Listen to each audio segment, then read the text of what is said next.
Hello friends, मेरा नाम है अरुण कुमार। आज हम फाइंड करेंगे किसी भी मैट्रिक्स की आइगन वैल्यू सिर्फ 10 सेकेंड में। चलिए सबसे पहले हम चलते हैं कि आइगन वैल्यू होती क्या है, इसको फाइंड कैसे करते हैं और इसके कुछ रिजल्ट्स हैं जिससे आप किसी भी मैट्रिक्स की आइगन वैल्यू बहुत ही इजीली फाइंड कर सकते हैं। चलिए शुरू करते हैं।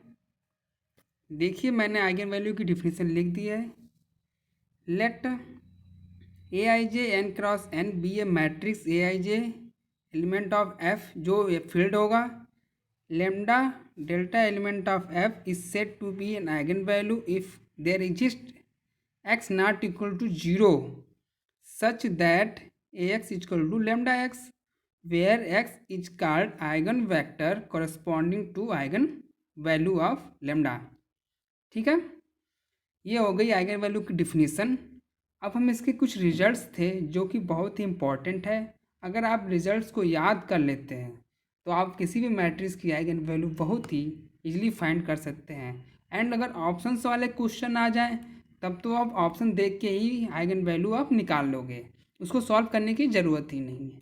चलिए हम रिजल्ट्स की बात करें तो sum of eigen value equal to होती है trace of A where A बराबर A I J element of N cross N.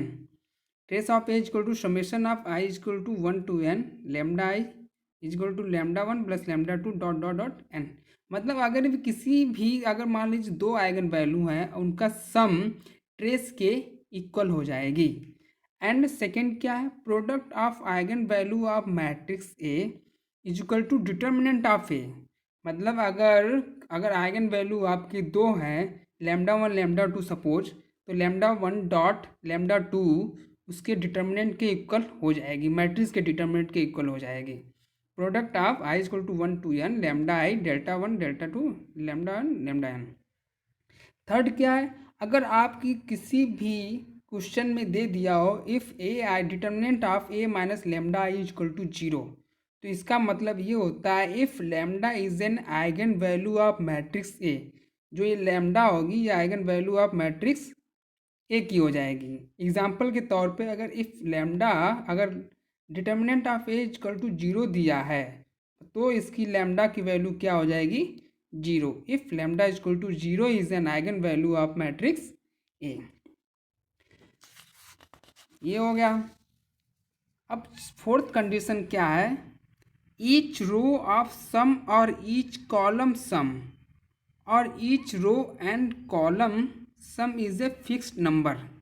अगर किसी भी मैट्रिक्स में ये कंडीशन सेटिस्फाई हो रही है तो पक्का आपकी एक आइगन वैल्यू आप मैट्रिक्स देख के ही बता सकते हो। चलिए अब क्वेश्चन स्टार्ट करते हैं। देखिए क्वेश्चन क्या है। क्वेश्चन है the eigen value of the matrix.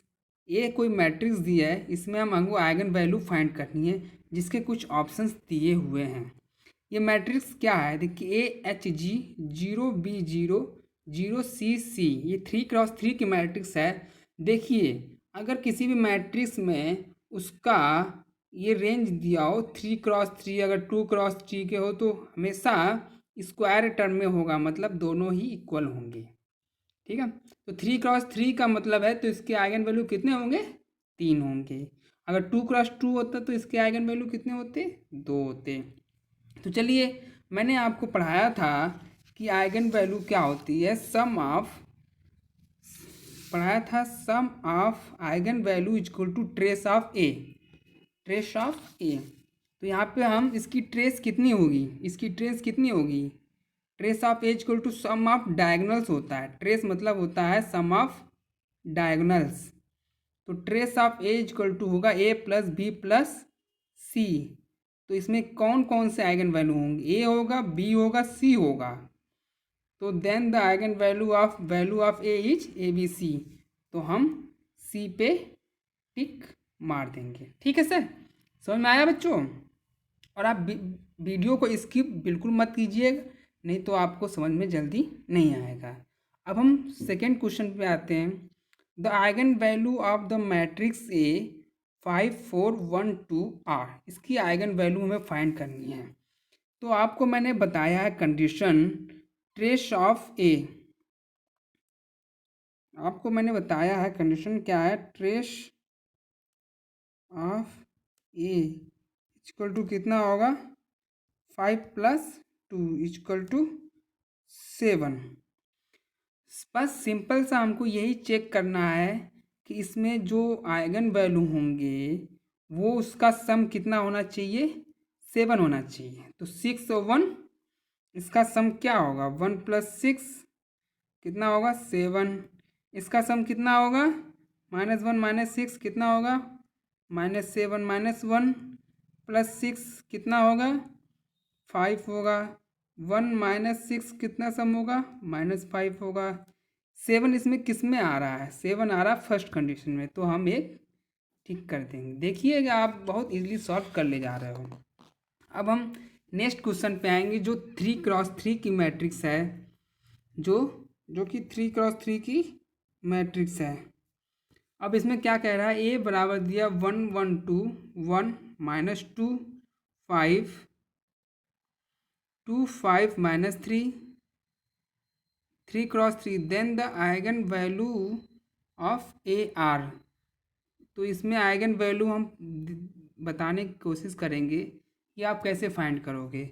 मैंने आपको एक कंडीशन बताई थी, ये वाली, जो मैं ये कह रहा था, ये वाली condition, fourth condition, each row of sum और ईच कॉलम ऑफ सम और each row and column sum is a fixed number, sum is a fixed number.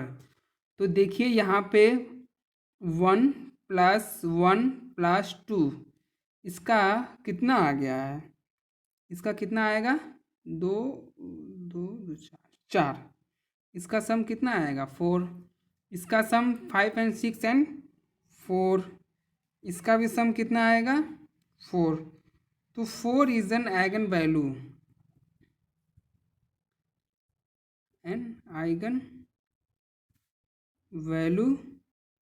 Of A की आइगन वैल्यू कितनी हो जाएगी 4 हो जाएगी।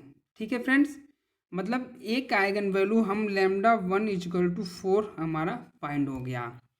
ठीक है, अब हम बात करेंगे, अब मैंने अभी बताया था कि trace of A equal to, trace of इसका ए कितना होगा सम ऑफ डायगोनल्स, तो 1 - 2 - 3 इक्वल टू -3 - 4, तो -4, यस -4 होगा।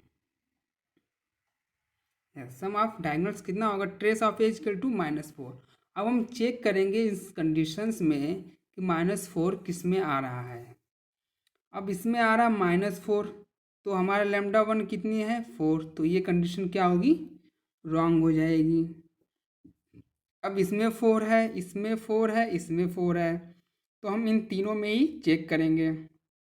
इसका सम कितना आ रहा है 4 + 3 + 1 कितना आएगा 4 + 3 + 1 8 आ जा रहा है, और हमारा सम कितना आ रहा है -4 आ रहा है, तो ये भी गलत हो जाएगा। अब हम सी पे आएंगे, इसका 4 - 2 माइनस, तो इसका सम करेंगे, अगर सम करेंगे तो हो जाएगा 4 - 2 + √7 -2 -2